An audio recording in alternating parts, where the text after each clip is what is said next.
Support Pro Play Games on Patreon.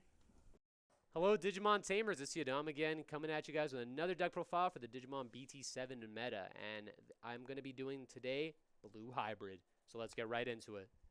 So I'm going to start off with the options and Tamers first, just to say this video is going to be a little bit more cut and dry as opposed to the Yellow Hybrid deck list, because I think that one has a lot more space, whereas the Blue Hybrid deck is very, very tight. I think Blue in general is in a really tight spot, so it's very difficult for us to find cards to move around. With that being said, I will talk about the cards that I do and do not enjoy and may be subject to change in the near future. But I'll get to that right at the end. So starting off, let's get to our options here. Hammer Spark, Howling Memory Boost, and the one of Ice Wall. Now, all of these cards are exceptional at what they do. Freezing is the name of this deck. This deck is literally freezing the deck. And I absolutely love Howling Memory Boost, Ice Wall. After playing this card at 1, I can understand fully why I need to go to 1. Because if I had access to 4 of this card, this deck would be just too much of a powerhouse in my opinion. It would constantly be choking your opponent while freezing their minions. It would be too frustrating. I cannot imagine a game where Mega Digimon Fusion, as well as Susanoo, as well as this was at 4. By golly, those guys really had it rough in the OCG.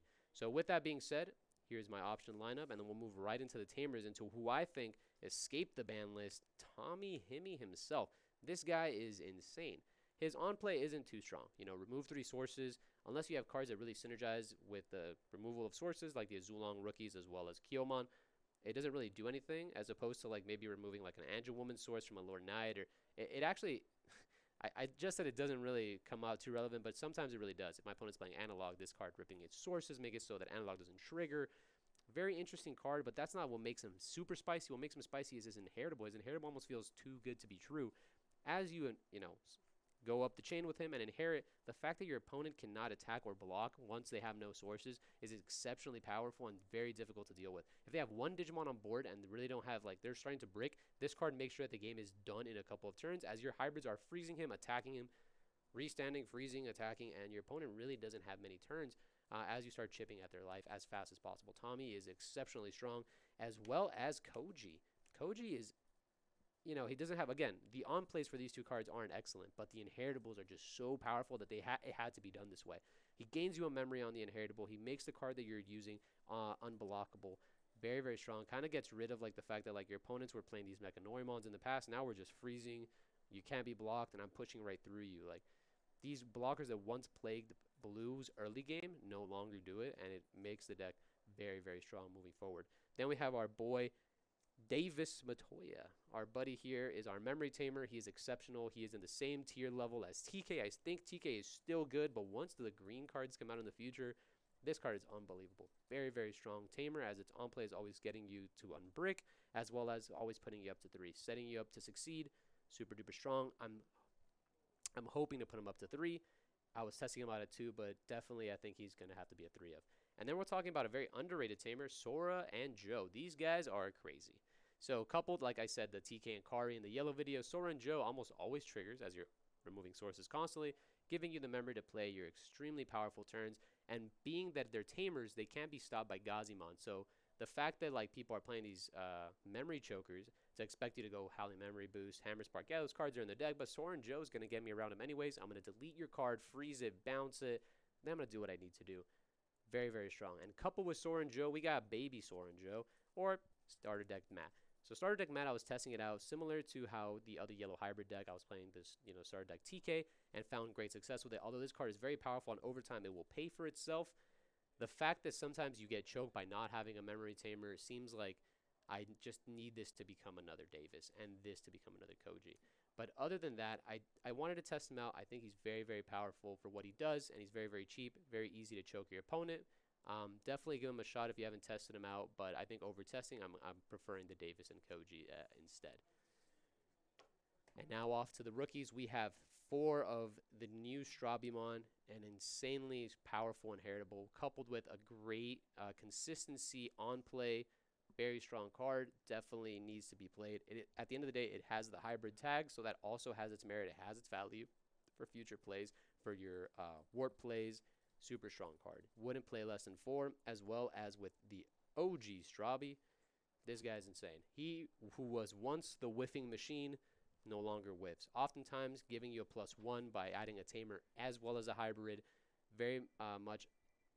Every time I draw this card, if I have 2 in my hand, I'm going to on-play him first before I even, if I have the memory obviously permitting, I'd on-play him before so that I might have a chance of getting a better rookie. He's just so absolutely powerful, and he almost searches every single card in your deck. Insane. Love the old Strabi. And with that, I'm playing 2 of the mid-Strabi, the middle child. He's the middle child. We have, we have the youngest, the oldest, and we got 2 of the middle child. He's very, very powerful. He's the one that you want to keep in the raising. It has a great inheritable for what it does, but the fact that it doesn't have an on-play, the fact that it's a 4 cost, makes it so that the card is very situational. But it's awesome to to warp into this, put this in your inheritable, and then trigger its effect to gain the memory, making your inheritable, again, 1 memory less because of Koji, 1 memory less because of Strabi. Your 4 cost Magna Guru now becomes a 2 cost, which is very insane. Coupled with that, I'm playing 2 of the Madoki Betamon. Very, very powerful card. This could also be interchanged with the Clam. I don't know his name, Sakuya something. The Clam. The one that stops the reduction of sources. Very powerful card. I'm using Madoki now, but I might have to switch to the Clam as it might be a little bit more relevant with a lot of people testing out these hybrids and wanting to push these strong level 5s. That card definitely puts a wrench in their plans. So another slot for you guys to think about. And we have my homie, Bokomon. So Bokomon, again, searches almost everything in your deck, unbricks the pieces that you need, gets you to where you need to go, and makes your deck super duper fast. Honorable consideration, Nemon. Nemon is very strong in this deck as, we're mostly going on top of inherited inherited Tamers, which then we rush, comes out, it dies, it gets played again, it triggers the on-play, and we can just do it again. At the end of the day, Blue Hybrid suffers from running out of Tamers to do its very, very powerful plays.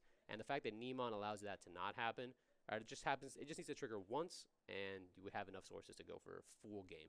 So it's definitely something that we should look into, and definitely something I'm going to be testing out in the future. But for right now, we're going with the 3 Bokos, and that's going to be rounding out our rookie lineup. They're mostly all beautiful on-play searchers that keep the deck very, very consistent while also gaining you a bunch of effects. They're very insane cards. Now off to the level 4 hybrids, we have the new Lobomon. It's literally Lobomon, but with a bonus effect, just -1 KDP. Okay, the 1 KDP literally doesn't matter. The fact that this trashes a card, comes out for 2, very, very powerful because then we can immediately put our Leopardmons on top of them, making sure that we freeze our opponent, going in for the Sig check, getting double draw. Very, very powerful card. Leopardmon, every time I play this card, I feel so happy that he's in my deck. I'm hard considering putting him up to 4, as he is, again, a very, very powerful card and part of the agenda of the deck, which is freeze and hit and freeze and hit, where yellow is heal and hit and heal and hit. Then we have a jamming Digimon. So jamming, very, very powerful. Again, this set, we have a lot of Tamers, we have a lot of hybrids. This card almost checks always for free. There's barely any options that make sure to punish this card. So it's very, very powerful. But again, with that same sentence, the fact that there aren't very many options that punish my cards, there's no reason to not just go here onto the Leopardmon and then maybe one of him. So, although I do like Kendo Garurumon adding jamming to my attacks, he may not be as necessary as I once thought. And we'll move on to our level 5s as we have Beowulfbon, the OG Beowulf, and the new Beowulf. This card is unbelievable. Holy crap. I first read it and I thought it was okay. I played it and I'm just mind blown by how broken this card is. The fact that it adds a hybrid back now gives you fuel for further turns while, again, removing a blocker from the board most of the time. Nice Madoki, my dude. And he comes out for 1. He's 7k. He almost always lives. And he allows us to go into our 6s. Super duper powerful. Unbelievable. No, I don't think I have to say you have to be playing 4 of this card in any blue hybrid deck. And then this Beowulf. He's cool. He's cool. He does very cool things in a deck that has no other way to remove your Digimon, like green, per se, other than swinging into them. Beowulf kind of just puts him on a clock. But a 5-turn clock isn't exactly good. But the fact that he's getting free chip damage while never being removed, being present on the board at all points in time, it's a very powerful card. It's one of the, if you're playing the side decking and mulligan format that is being exposed in the future, I think this is an easy, flexible spot that where if you're playing decks that have no sort of removal with strong and powerful options, Beowulfmon takes the slot as being unkillable and raining terror on your opponent. Very powerful cards, and I like having one of him right now because it just gives me more options with my deck. But again, since my deck is so uber consistent, I can always grab who I do and who I don't need because of my very powerful rookies. And then to round our deck off, we play 3 of the Magna Grooves. Seeing 4 of it, I felt like I was getting, he was in my hand a little too much. But 3 is definitely a very nice ratio that I do enjoy. The fact that you always want to play at least more than 1, because you can always stack him on top of himself and be able to bounce a level 6. That play is exceptionally powerful, while also restanding your other hybrids, pushing for damage. This card kind of does it all. It's very good. It's also similar to the old Imperial, where you can end your turn by playing this card, activating effect to bounce a Digimon, and then restanding your level 5 into playing him, because he does have it on Digi-Evolution. So it becomes a little bit, again, more difficult to deal with, and putting your opponent a turn back. Just make sure that when you're bouncing Digimon, just make sure that you understand that you might be giving them another hybrid, which is another bullet. Make sure you understand that you might be giving them a rookie, so you're giving him another Digivolve. So try to use his effect in a way that, again, is powerful. Make sure that your opponent has to have an answer or the game is over, or the fact that you're pushing it, again, like it's either a super strong tempo card, a finisher, but just be cognizant that this card at some points in time might be more detrimental than it looks, and that's kind of a little bait sometimes. But a very powerful card overall, and definitely would recommend playing at least 3 of it in your deck. And with that, that concludes our blue deck profile. I hope you guys enjoyed it. Again, make sure to follow us on twitch.tv as we have live tournaments every Thursday. Make sure to follow us on Patreon as we're trying to get you guys the best Digimon content possible. And as always, guys, keep topping.